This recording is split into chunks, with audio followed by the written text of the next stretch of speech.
mas pempenin zan phai mun sawa idam lidama ekuyo Pathen ka thangba in nahou song Pathen sala dam dio ka kinemin hezi chun Pathen thangba un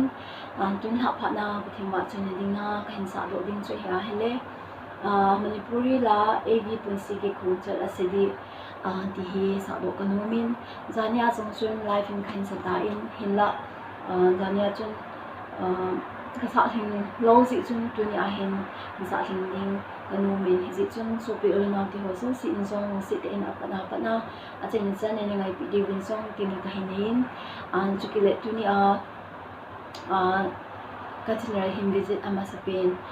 yung kao bahis on the sit in subscribe panle like share on the world diuvem song ngailut tin ka hinein thema chuingan dingin han sa taohen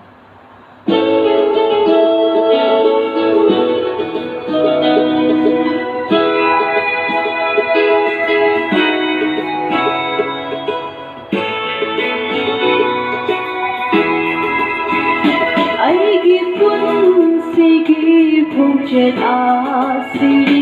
ware Taibang gi punsi ase jani Kristanan Taibang pan sida wara basu sergada dungai bapangani Taibang pan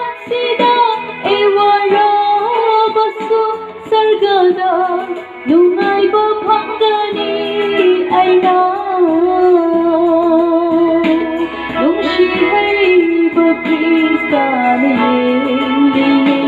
eibh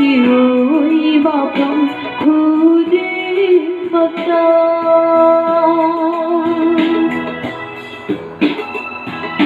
Taibang mina thosabra basu Kristana luina biradi eibh awapa leirui eidi Taibang pan sida wara basu sargada lungai bapangani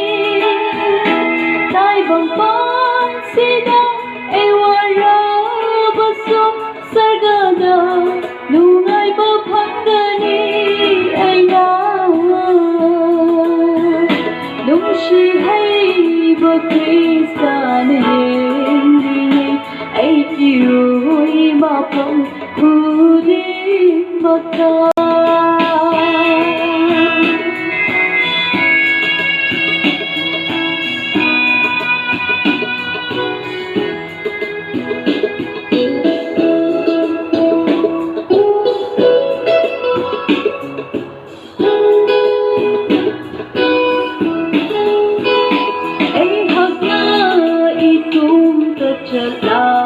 basu Kristana luina biradi eibh hagati Kristanan Taibang pan sida wara basu sargada lungai bapangani Taibang pan sida wara basu sargada lungai bapangani aina lungshi heibh Kristane eibh mapam khudi mata eibh mapam khudi mata